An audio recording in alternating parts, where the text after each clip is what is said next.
In this first, a little bit more realistic application, I want to build a very simple personality quiz application where you answer a couple of questions, and based on the choices you made, we judge your personality.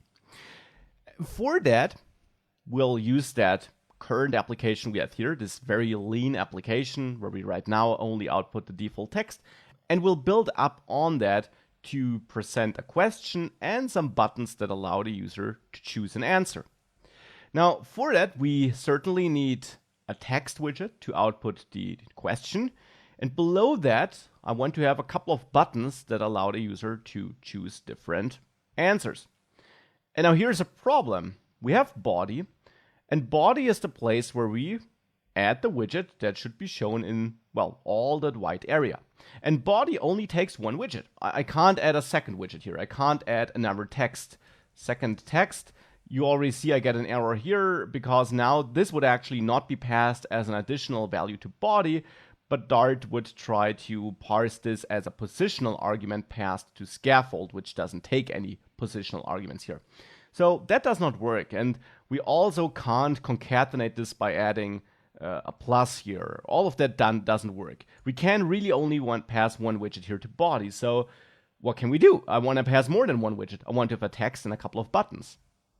For this, it's important to understand that we have different types of widgets in Flutter.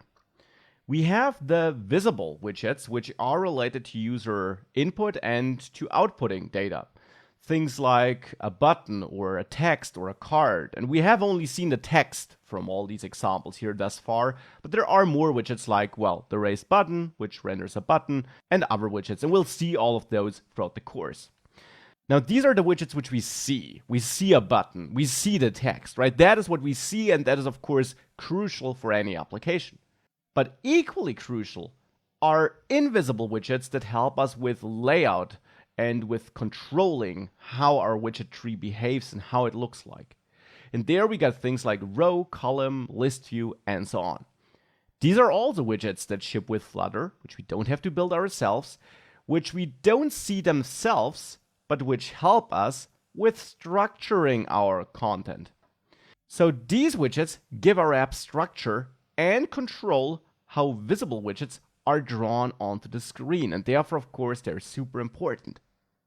There also is a very important widget, which also ships with Flutter, the container widget, which kind of belongs into both categories, as you will learn once we use it, because it by default is invisible, but you can also give it some styling so that you can see it. But before we focus on that, let's actually take row, column, and so on to work on our quiz app and add both a question and a couple of answer buttons.